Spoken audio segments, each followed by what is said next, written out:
अभी अपन बात करते हैं आपसे। मैंने आपको एनालिसिस में 4 पॉइंट बताए थे। इन पॉइंट पे अपन को डिस्कशन करना है। जब अपन स्टैटिस्टिक्स के एनालिसिस कर रहे थे तो आपको 4 पॉइंट बताए थे। एक एवरेज या measure of central tendency, average और मेजर ऑफ माध्य वैल्यू, माध्य यह बताया था केंद्रीय प्रवृत्ति की मात्र एक वैल्यू जो पूरे ग्रुप को रिप्रेजेंट करे। ठीक है, हमने ये वैल्यू निकाल ली। फिर हमने कहा कि यार एक वैल्यू पूरे ग्रुप को रिप्रेजेंट करे, हमें ये समस्या होती है कि हमने कहा 66% मार्क्स हैं क्लास के एवरेज मार्क्स कितने मान लीजिए 60। तो हमारे पास ये आइडिया नहीं होता, अब मैं मानते हैं 60 हैं, अधिकतम कितने न्यूनतम कितने इसके बारे में कोई आइडिया नहीं होता। किससे? एवरेज के बेस पे। एवरेज के बेस पे हमें तो पता है कि इतने मार्क्स हैं, पर अधिकतम कितने न्यूनतम कितने, सारे स्टूडेंट ही 60 वाले या 90 100 वाले भी हैं, इस बारे में कोई आइडिया हमें किससे नहीं लगता, एवरेज या मेजर ऑफ सेंट्रल। उसके लिए हम कहां चले गए? डिस्पर्सन पे चले गए, अपकरण पे चले गए। हमने कहा कि एवरेज मार्क्स तो 60 है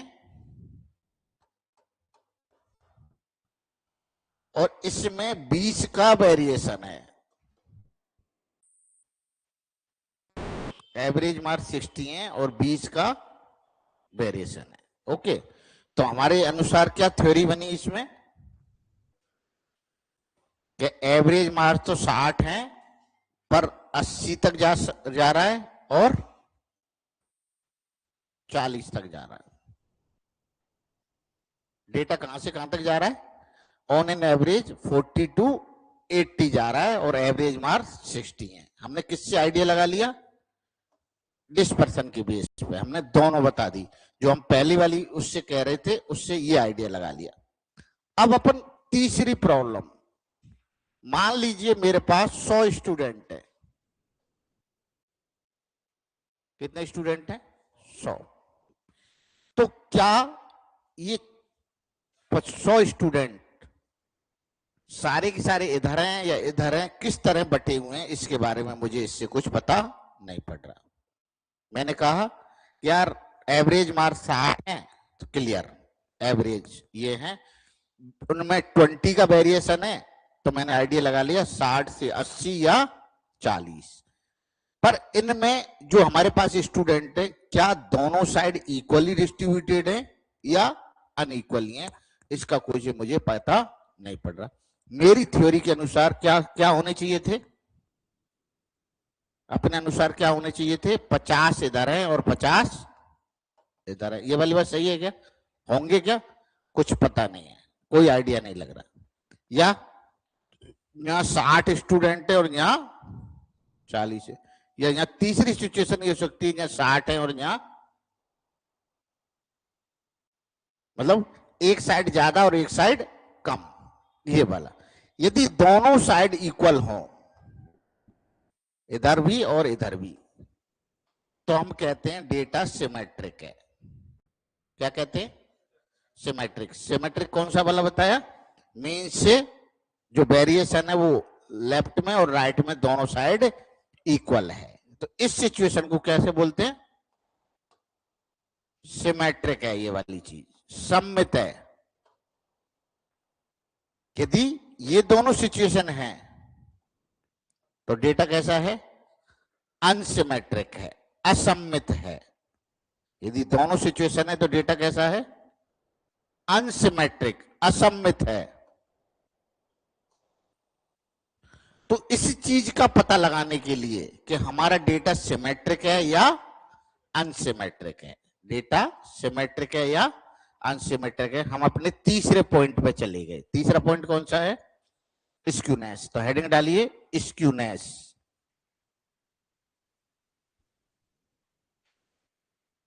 तीसरा पॉइंट है स्क्यूनेस। ये एग्जांपल उतार लीजिए पहले।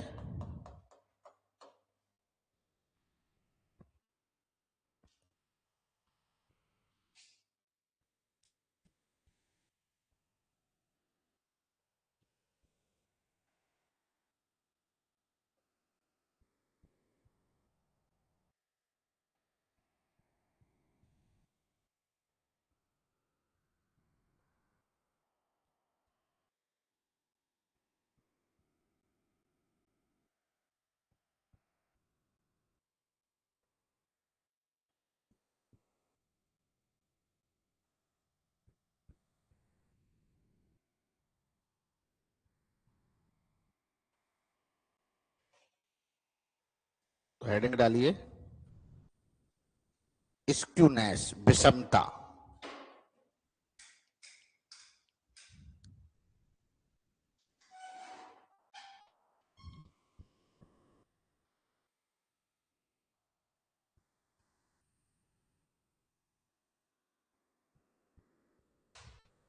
हेडिंग डाल दीजिए स्क्यूनेस, या हिंदी में क्या बोलते हैं, विषमता। देखो, it give us idea about the, it gives us idea about the symmetry of distribution. It gives us idea about the symmetry of distribution. यह समंक, सममित या असममित के बारे में बताता है। It gives us idea about the symmetry of the distribution और डेटा। बात क्लियर है? तो स्क्यूनेस से क्या मेजर करते हैं कि डेटा सिमेट्रिक है या नहीं है। ओके, तो यदि दो तरह से हम बांटते हैं इसको, सिमेट्रिक और अनसिमेट्रिक। स्क्यूनेस दो टाइप की हो सकती है, या तो हो सकती है सिमेट्रिक या अनसिमेट्रिक। तो पहला सिमेट्रिक है तो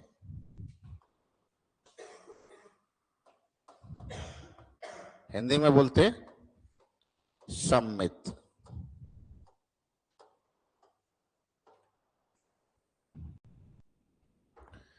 लिखो, if data is symmetric then skewness is zero. यदि यदि यदि समंक सम्मित हो तो, समंक सम्मित हो तो विषमता का मान शून्य होता है। विषमता का मान शून्य होता है। If data is symmetric then skewness is zero. Skewness is zero. Data symmetric है तो स्क्यूनेस हमेशा क्या रहेगी? Zero.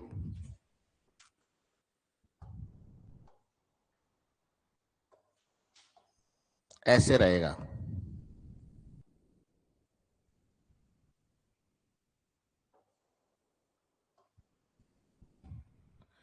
Shape of the curve is bell shaped. Shape of the curve is bell shaped. Curve का आकार घंटी के आकार का होता है। शेप ऑफ द कर्व का आकार घंटी के आकार का होता है। कौन सी वाली सिचुएशन में? सिमेट्रिक होगा तो स्क्यूनेस जीरो होगी। मीन, मीडियन और मोड तीनों बराबर होंगे। Mean, median and mode are equal. Symmetric में mean, mode, median are equal, और किस पॉइंट पे होंगे? मिडिल पॉइंट पे होंगे तीनों।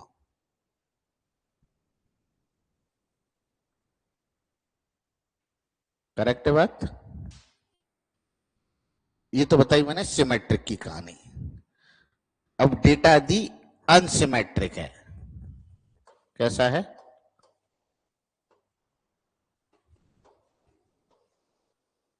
अनसिमेट्रिक है, असममित है। डेटा है वो अनसिमेट्रिक है।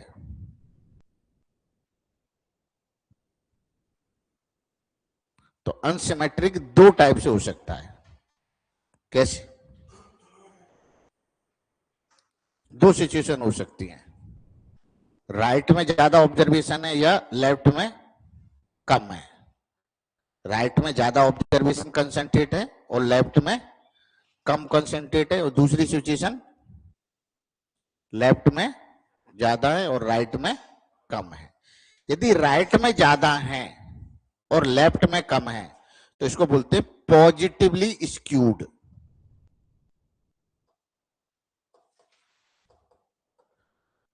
पॉजिटिवली स्क्यूड, धनात्मक विषमता। बड़ी संख्या ज्यादा है डेटा में और छोटी संख्याएं कम है। बड़ी ऑब्जर्वेशन ज्यादा है और छोटी कम है तो क्या कहेंगे उसको? Positively skewed. दूसरी सिचुएशन हुई नेगेटिवली स्क्यूड। छोटी संख्या ज्यादा है और बड़ी संख्या कम है तो नेगेटिवली स्क्यूड, ऋणात्मक विषमता। तो जो असममित है वो दो टाइप का होता है। पहले देखे धनात्मक विषमता और ऋणात्मक विषमता। इसका फर्स्ट पॉजिटिवली स्क्यूड।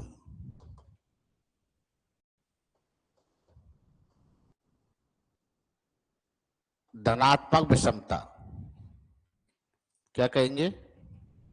क्या कहूं? धनात्मक विषमता कौन सी होगी? Most of the observation are concentrate in right hand side. Most of the observations are concentrate right hand side. जब जब अधिकतर संख्याएं दाईं ओर एकत्रित हों। ज्यादा किधर होंगी? राइट में। लेफ्ट में कब होंगी?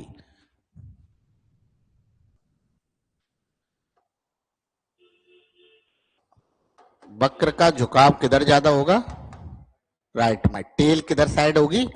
राइट में ज्यादा होगी। टेल राइट में ज्यादा होगी। Mean greater than median greater than mode होगा। मीन सबसे बड़ा होगा, मीडियन छोटा होगा और मोड सबसे छोटा होगा। ये वाला चीज मोड दोगे। ये यहां क्या दे रहा है? मोड। या मीडियन या मीन। राइट में जाते जाओगे तो बड़ी होती जाएंगी संख्याएं। ग्राफ में देखते हो इधर क्या दे रहा है? ये पॉजिटिव वैल्यू। इधर क्या दे रहा है? ये नेगेटिव वैल्यू। तो इसका मतलब इधर छोटी होगी और इधर बड़ी होगी। तो सबसे बड़ी क्या होगा? एक्स बार सबसे बड़ा होगा, मीडियन मिडिल में होगा और मोड सबसे कम होगा। कौन सी वाली सिचुएशन में? पॉजिटिवली। पॉजिटिवली स्क्यूड में अब कई बार ऐसे हो जाता है कि वो आपको कंपेयर तीनों चीज दी हुई है। अब वो पूछ लेता है x bar greater then M और x bar greater than Z. अभी दोनों जगह ही कैसा है? पॉजिटिवली स्क्यूड है। दोनों जगह ही पॉजिटिवली स्क्यूड है? अब वो ऑप्शन में दोनों ही दे देता है। वो पूछ लेता है in positively skewed data what is the relation between mean median और मोड। अब आपके सामने बड़ी स्थिति खराब कि दोनों ही आंसर सही है। ऐसी सिचुएशन आती है तो आप किसको कंसीडर करेंगे? एक्स बार को जेड से कंपेयर करके देखेंगे, मीडियन से कंपेयर करके नहीं देखोगे। ओके? किससे कंपेयर करोगे? मीन को मोड से कंपेयर करेंगे, मीन को मीडियन से कंपेयर नहीं करेंगे। उसी के बेस पे आंसर देंगे पॉजिटिवली और नेगेटिवली स्क्यूड का। ओके? क्लियर? ऐसी सिचुएशन दे देता है कई बार। तो क्या कहेंगे? Most of the observation are concentrate right hand side. जो कर्व है उसकी टेल किधर साइड ज्यादा होगी? राइट साइड में ज्यादा होगी। वक्र की पूंछ किधर साइड ज्यादा होगी? राइट में ज्यादा होगी। ठीक है? दूसरा लिखिए नेगेटिवली स्क्यूड।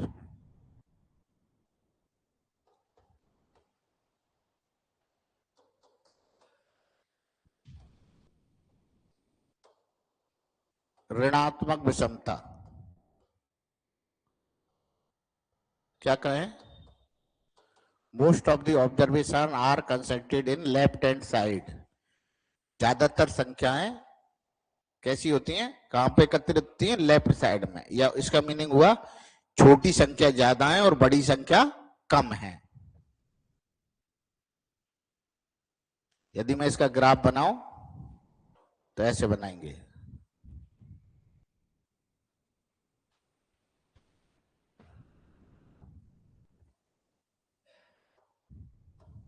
ये आपका मोड है, यहां मीडियन होगा और यहां मीन होगा, यहां ज्यादा ऑब्जर्वेशन होंगे। नेगेटिवली स्क्यूड है तो mean less than median less than mode होगा नेगेटिवली स्क्यूड में। पॉजिटिवली होगी तो एक्स बार बड़ा होगा और नेगेटिवली स्क्यूड है तो मोड बड़ा होगा। ठीक है, ये मैंने आपको जनरल आइडिया बताया विषमता। अब आपको कोई भी डेटा दिया जाए तो हम विषमता कैसे मेजर करें। कोई भी डेटा दिया जाए, ये तो मैंने कर्व से बताया। एक तरीका तो बहुत अच्छा है कि उस डेटा का मीन मीडियन मोड निकालें और उसके बेस पे बता दें कि कौन सा पॉजिटिवली या नेगेटिवली या सिमेट्रिक है। फिर भी कुछ मेथड दिए हुए हैं इनको मेजर करने के लिए। किसको, स्क्यूनेस को लिखो, लिखिए method to measure the skewness.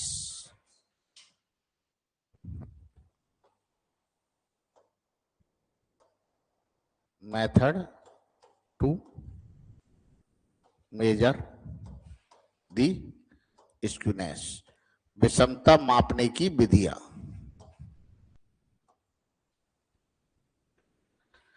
पहला लिखे कार्ल पियर्सन का विषमता गुणांक। First is the Karl Pearson coefficient of skewness.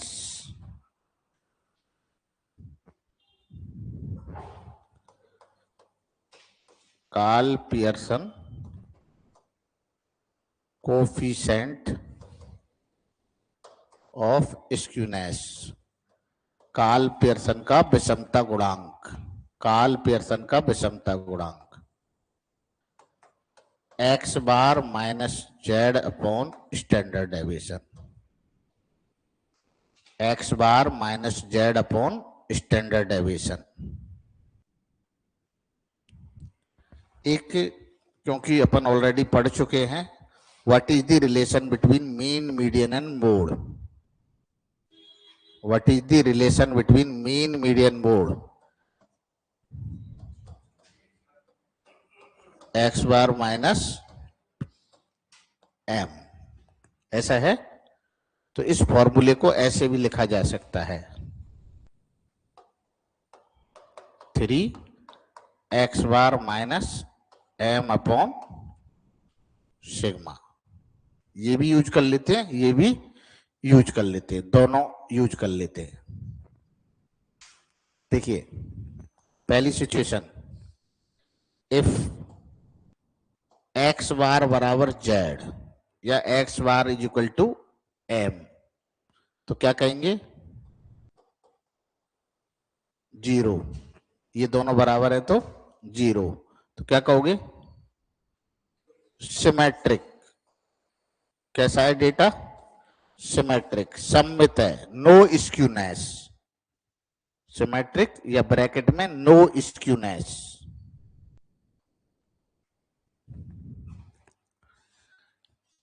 X bar greater than Z,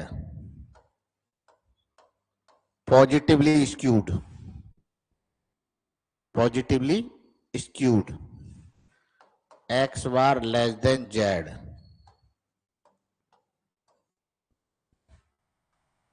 negative value आएगी, क्या कहेंगे, negatively skewed. Positively skewed, negatively skewed, correct.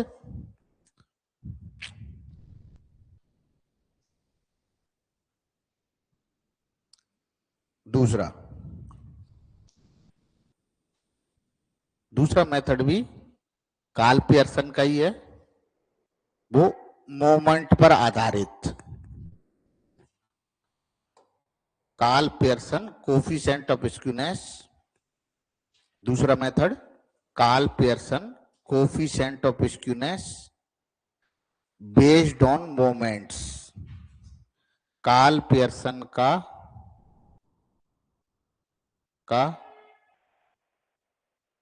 आघूर्ण पर आधारित विषमता गुणांक। आघूर्ण पर आधारित विषमता गुणांक Karl Pearson coefficient of skewness based on moments. Karl Pearson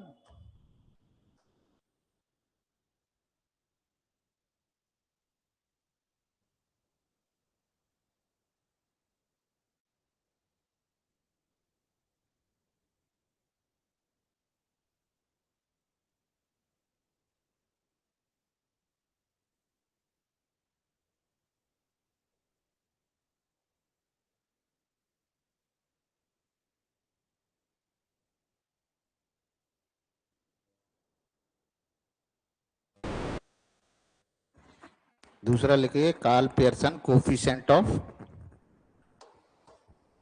skewness based on moments. ये लिखते हैं हम beta 1। First we calculate beta 1। Beta 1 होता है μ3 स्क्वायर अपॉन μ2 का क्यूब। तो विषमता अपन पहले भी पढ़ी है, विषमता किस पे आधारित होती है? μ3 पे आधारित होती है। ये होता है 1/n summation x minus x bar की पावर 3 और μ2 1/n summation x minus x बार का स्क्वायर। फिर अपन निकालते हैं gamma 1 plus minus under root beta 1। If beta 1 0, आप लिखें इफ गामा 1 0, गामा 1 पॉजिटिव और गामा 1 नेगेटिव। ये कैसा कहूं? सिमेट्रिक, सममित। क्या कहें? पॉजिटिवली स्क्यूड और negatively skewed. Negatively skewed.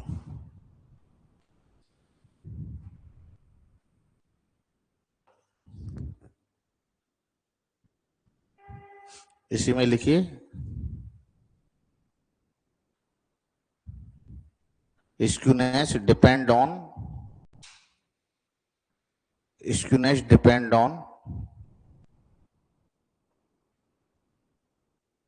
Sign of μ3। Skewness depend on sign of μ3। विषमता μ3 के चिन्ह पर निर्भर करती है। यदि आपका μ3 पॉजिटिव है तो स्क्यूनेस पॉजिटिव होगी, और μ3 यदि नेगेटिव है तो नेगेटिव होगी, और μ3 0 है तो सिमेट्रिक होगी। तो μ3 को देख के ही हम विषमता बता सकते हैं कि पॉजिटिव है, नेगेटिव है या सिमेट्रिक है। पॉजिटिव तो पॉजिटिव, नेगेटिव तो नेगेटिव, और 0 है तो सिमेट्रिक है। μ2 पे डिपेंड नहीं करती, लिखा हुआ है पर μ2 पे डिपेंड नहीं करती। इसको बोलते हैं, क्या बोलते हैं हम? Skewness based on moments. ये भी कार्ल पियर्सन का है। थर्ड लिखें, थर्ड मेथड।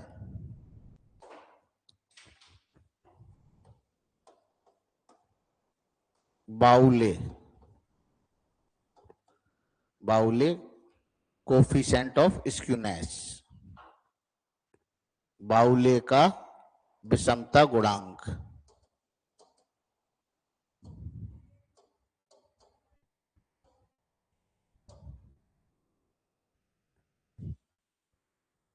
ये किस पर आधारित होता है? Quartiles. It is based on quartile.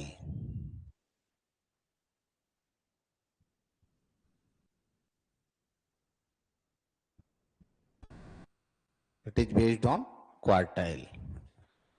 SKB Q3 plus Q1 minus 2M,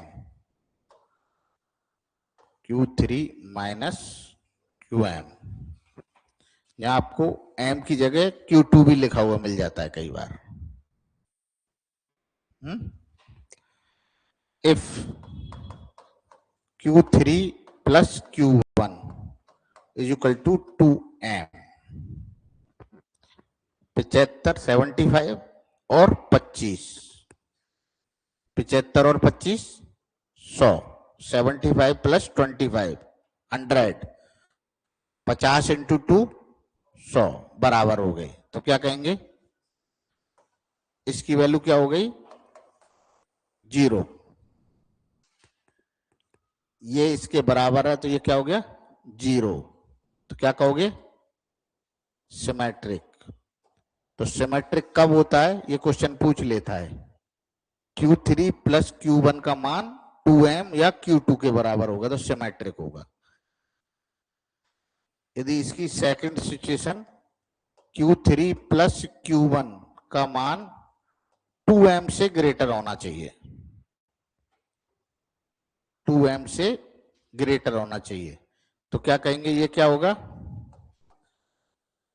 positively skewed. ये क्वेश्चन यहां से पुट करता है, मैं जो कह रहा हूं ऐसे, positively skewed.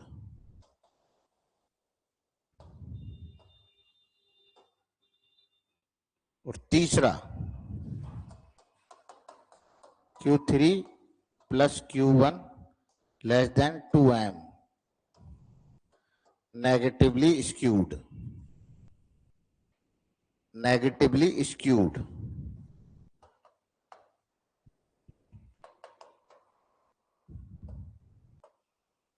Negatively skewed, correct. ये Q1 Q3 में थोड़ा ध्यान से देखिएगा, इसमें वो कंफ्यूज कर देता है, Q1 Q2 यूज करके कंफ्यूज कर देता है। ये हमें थोड़ा सा ध्यान से देख के निकालेंगे तो आप निकाल देंगे, है ना। अब इसकी रेंज क्या होती है? What is the range of skewness? तो जनरल वे में लिखें, skewness coefficient lies between -1 to +1। Skewness coefficient lies between -1 to +1। विषमता गुणांक की परास -1 से +1 के बीच में होती है। अब हमने दो तरह की विषमता गुणांक पढ़े, एक बाउले पढ़ा और एक कार्ल पियर्सन पढ़ा। अब हमारे पास भी क्वेश्चन है, एज सच वो स्पेसिफाई करके नहीं देता कि कार्ल पियर्सन का विषमता गुणांक देता है या बाउले का भी दे देता है। तो जो बाउले का विषमता गुणांक है उसकी रेंज कितने से कितने तक होती है? -1 से +1। और जो कार्ल पियर्सन है उसकी -3 से +3। कार्ल पियर्सन का जो कोफिशिएंट ऑफ स्क्यूनेस है that is lies between -3 to +3। और इसका, ये किसका है, बाउले, और वो जनरल। कुछ भी नहीं लिखे तो हमें -1 से +1 बतानी है। बाउले लिखे तो -1 से +1, और यदि कार्ल पियर्सन लिखे तो -3 से +3। ठीक है। अब इसमें भी कुछ कंफ्यूजन है। बेसिकली इसकी तो -1 से +1 ही होती है, कार्ल पियर्सन में भी। किसकी होती है -3 से +3? इसकी होती है, बट वो स्पेसिफाई करके देता नहीं है। स्पेसिफाई करके देता नहीं है तो हम जनरल वे में क्या मानते हैं, कार्ल पियर्सन की -3 से +3 मानते हैं। ओके, ये मैंने आपसे एक पॉइंट पे डिस्कस किया। अब मैं वापस एक पॉइंट पे ले जाता हूं, शुरू में आ जाते हैं वापस। मैंने कहा आपसे 100 स्टूडेंट हैं, 100 स्टूडेंटों के एवरेज मार्क्स 60 है। ये यहां तक ठीक है। ये किससे निकाल लिया हमने, एवरेज से निकाल लिया। मैंने कहा 20% का वेरिएशन है, तो हम स्टैंडर्ड डेविएशन पे चले गए और ये वैल्यू निकाल ली कि 40 और 80 के बीच में है। ओके, इन स्टूडेंटों के 50-50 डेटा सिमेट्रिक है या अनसिमेट्रिक है। क्या कुछ स्टूडेंट मान लीजिए 95 आ गए, कुछ एकदम से बड़े हो गए और या एकदम से छोटे हो गए। 60 कह रहा हूं, किसी के 5 नंबर ही आए डेटा में। कितने नंबर आए, 5। हम कितना मान रहे हैं, 40 मान रहे हैं, जबकि आए कितने, 5। 80 मान रहे हैं, एकदम से 95 या 99 नंबर आ गए। इसको बोलते हैं आउटलायर्स, एकदम से बड़े या एकदम से छोटे। आपकी क्लास में सब कुछ नॉर्मल बच्चे हैं, एक या दो बच्चे एकदम से बहुत लंबे, वो बिल्कुल ही अलग ही चमकते हैं, है? कि बीच में खड़े कर देते हैं ना, है? या एकदम से बिल्कुल छोटे। सारे बच्चों की हाइट नॉर्मल नॉर्मल है, वो एकदम से छोटे रह गए या एकदम से बड़े। तो क्या डेटा में एकदम से बड़े या एकदम से छोटे ऑब्जर्वेशन भी है या नहीं? मेरी 3 चीज हमने निकाल ली। एक मीन निकाला, उसको क्या कहा, एवरेज। दूसरा निकाला डिस्पर्सन, उससे हमें पता पड़ा कि हमारी वैल्यू कहां से कहां तक जा रही है। तीसरा हमने निकाला डेटा हमारा सिमेट्रिक है या अनसिमेट्रिक है। फोर्थ, क्या हमारे डेटा में कुछ ऑब्जर्वेशन ऐसी हैं क्या जो एकदम से बड़ी हैं, एकदम से छोटी हैं? यदि हैं तो हमारे पूरे डेटा स्ट्रक्चर का जो बैलेंस है वो खराब कर देंगे। मान लीजिए, जैसे हमने कहा बच्चों की हाइट 3.4, 3.5, 3.6 थी। एक टीचर 6.5 फुट का जोड़ दिया उसमें, एक शामिल 6.5 फुट का टीचर जोड़ दिया, तो हमारे डेटा का स्ट्रक्चर क्या कर देगा, बिल्कुल चेंज कर देगा। तो क्या हमारे डेटा का स्ट्रक्चर में कुछ ऐसी वैल्यू भी इंक्लूड है कि जो डेटा के स्ट्रक्चर को खराब कर रही हो? इनको बोलते हैं आउटलायर्स। आउटलायर्स छोटी भी हो सकती हैं और बड़ी भी हो सकती है। तो इसका पता करने के लिए हम फोर्थ पॉइंट पे जाते हैं अपने पे। फोर्थ पॉइंट है आपका, थर्ड हमने बात की स्क्यूनेस, और फोर्थ आपका कर्टोसिस। हेडिंग डालिए कर्टोसिस।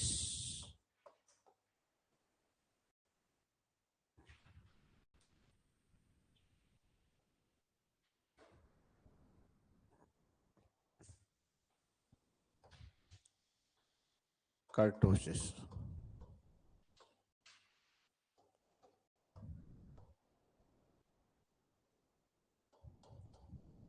पृथु शीर्षक।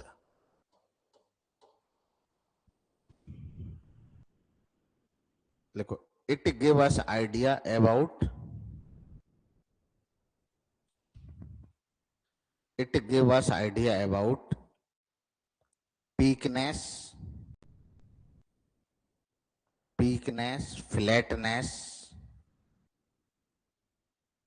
Of the curve. यह है डेटा, हमारे डेटा या कर्व सपाट है, तीक्ष्ण है, सपाट है, तीक्ष्णता के बारे में बताता है। देखिए 3 तरह का कर्व होते हैं। एक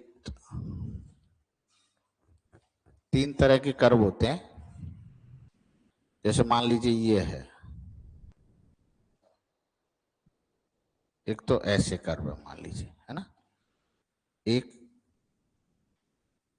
ऐसे कर्व है और एक एकदम से ऐसे कर्व है। पीक्ड है, नुकीली पहाड़ी आपने देखी होगी, बिल्कुल तीक्ष्ण पहाड़ी एकदम से। तो उसमें क्या था, सारे बच्चे नॉर्मल हैं, एक या दो बच्चे एकदम से बड़े, तो एकदम वो बच्चे अलग से चमकेंगे। तो आपके एकदम तीक्ष्ण तंबू के आकार का ये वाला ये है। और सारी ऑब्जर्वेशन तो छोटी है, एक का ऑब्जर्वेशन एकदम से बड़ी हो गई। इसको बोलते हैं हम लेप्टोकल्टिक। जो एकदम से बड़ी हो जाती है उनको क्या बोलते हैं, नाम क्या देते हैं, लेप्टोकल्टिक। तीक्ष्ण सिरे या नकूले सिरे, तीक्ष्ण या नुकीले सिरे।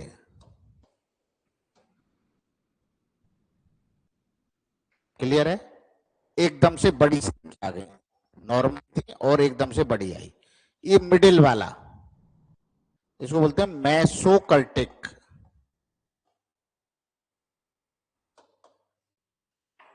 इसको मध्यम सिरे,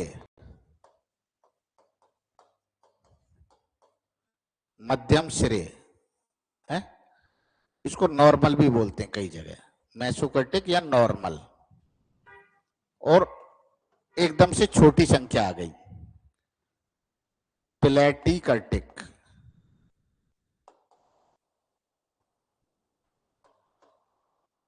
क्या बोलते हैं हिंदी में, सपाट।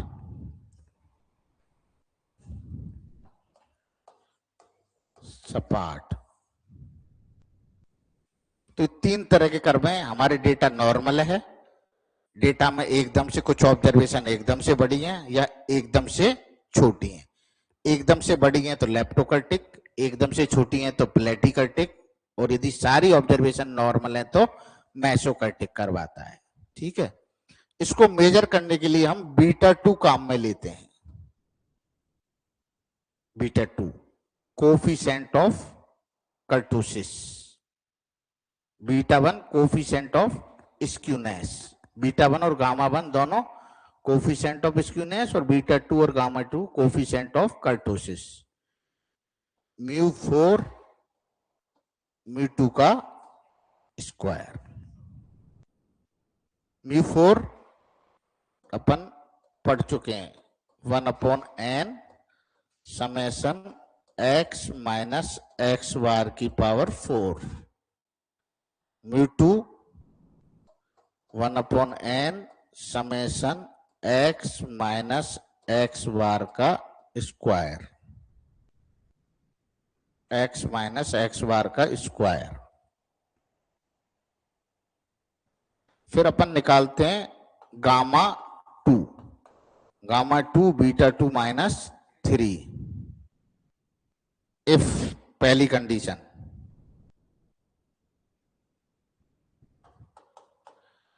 Beta 2 greater than 3,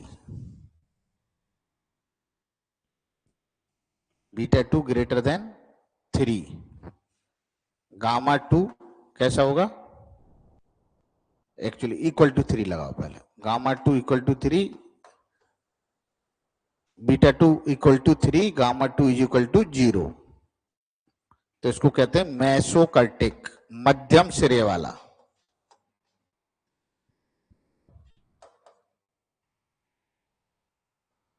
beta 2 greater than 3,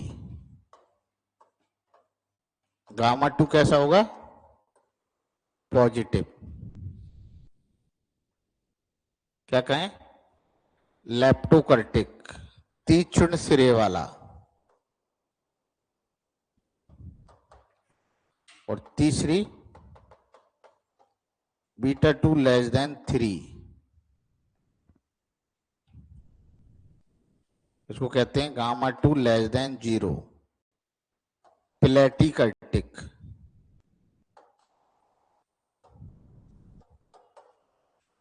प्लेटिकर्टिक, ठीक है।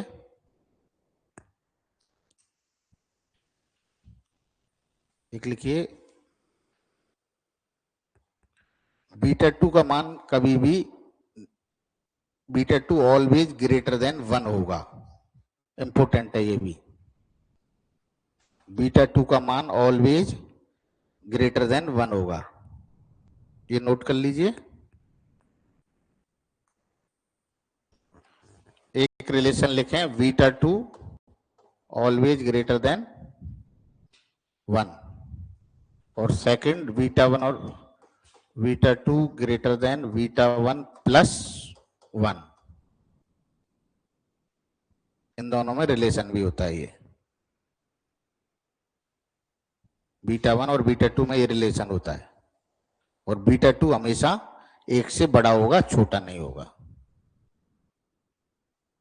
तब अपन इनके कुछ क्वेश्चंस पे बात करते हैं।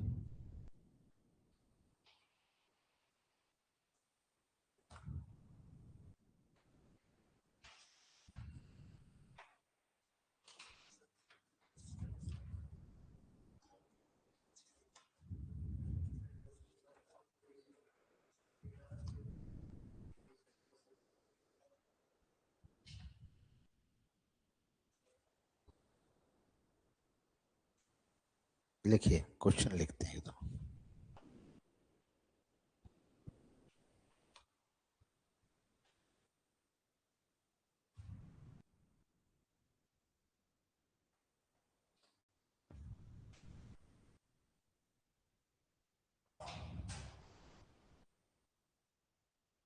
लिखिए, एक है for discrete distribution, for discrete distribution एक खंडित बंटन के लिए the coefficient of kurtosis beta 2 is, एक खंडित बंटन के लिए पृथ्वी शर्त बीटा 2 का मान, जो मैंने अभी लिखा रहा था, ये क्वेश्चन आ गया। पहला लें,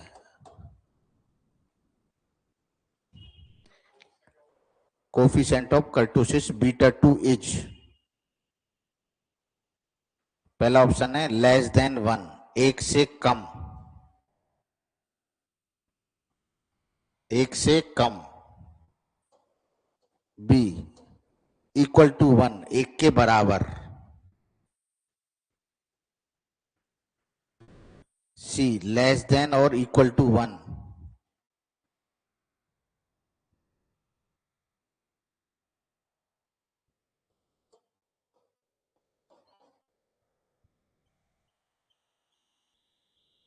B,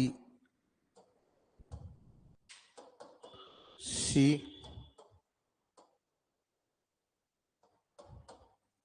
D.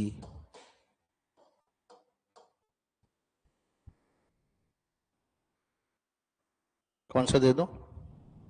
D.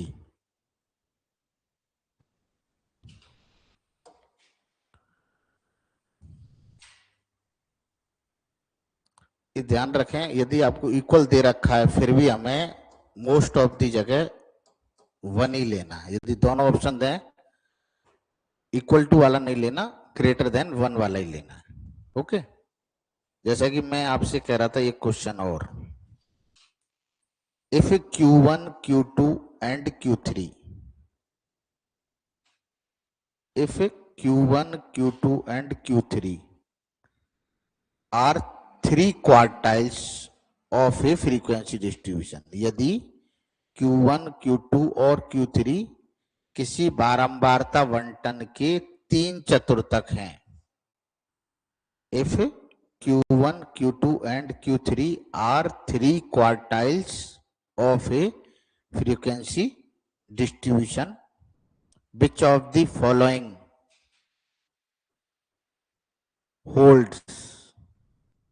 Which of the following holds? तो निम्नलिखित में से इनके बीच कौन सा संबंध सही है? Which of the following holds? If distribution is negatively skewed. If distribution is negatively skewed. यह बारंबारता बंटन ऋणात्मक विषमता है। कैसी विषमता है? ऋणात्मक। Option A,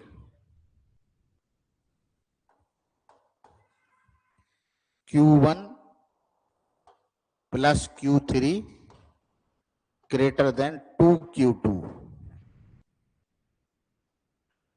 Q1 plus Q3 less than 2Q2, C Q3 minus Q1 greater than 2Q2, D Q1 plus Q2 less than 2Q3। कौन सा आंसर दे दें?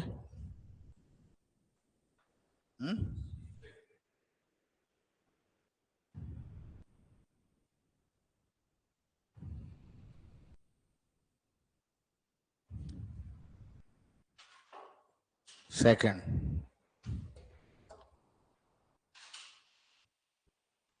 लिखिए।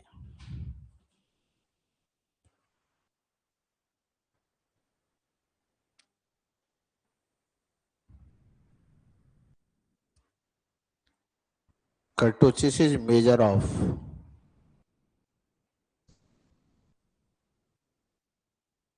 Kurtosis is measure of.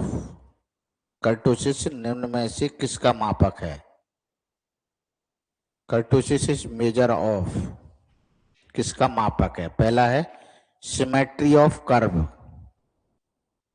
वक्र की सममितता। कर्टोसिस निम्न में से किसका मापक है? फर्स्ट है वक्र की सममितता, symmetry of curve. Second dispersion of curve, वक्र का प्रसरण।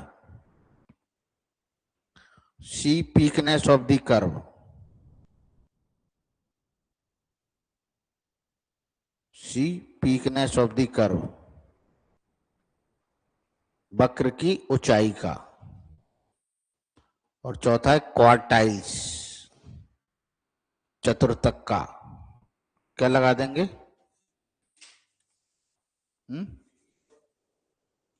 पीकनेस ऑफ द, लिखिए अगला क्वेश्चन आरए में आया हुआ है। इन दी मेसोकर्टिक डिस्ट्रीब्यूशन, इन दी मेसोकर्टिक डिस्ट्रीब्यूशन, एक मध्यम शीर्ष वाले बंटन में, mesokurtic distribution, in mesokurtic distribution the value of fourth central moment is, value of fourth central moment is 768। चतुर्थ केंद्रीय परघात का मूल्य 768 है।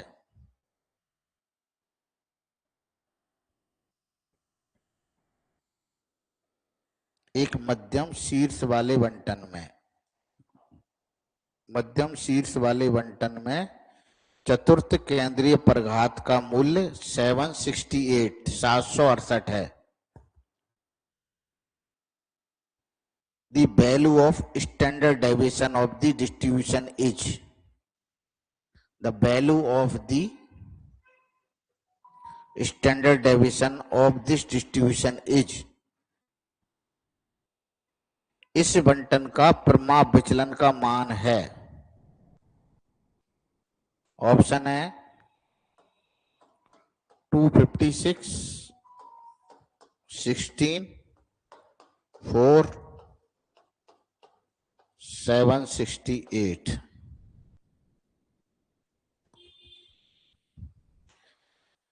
अपन को पता है ये फॉर्मूला होता है बीटा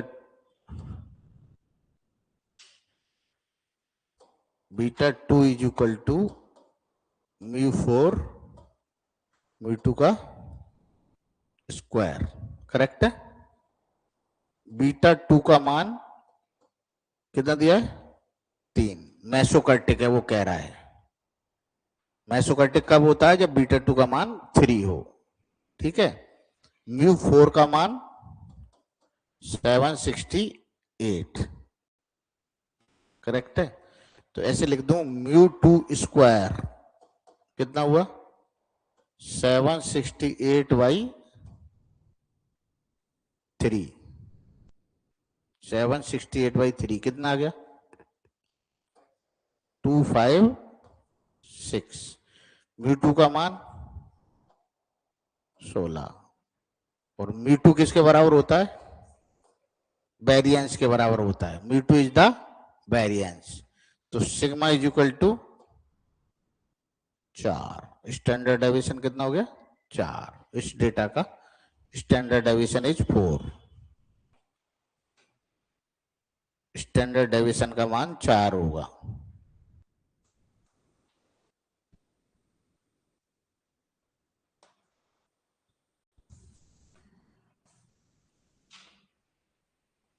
एक क्वेश्चन और लिख लीजिए फिर अपन। For a symmetric distribution, for a symmetric distribution, एक सममित बंटन के लिए, फॉर ए सिमेट्रिक डिस्ट्रीब्यूशन, एक सममित बंटन के लिए, option A μ2 0, μ3 greater than 0, μ2 greater than 0, μ3 0। क्या ले लें? μ3 0।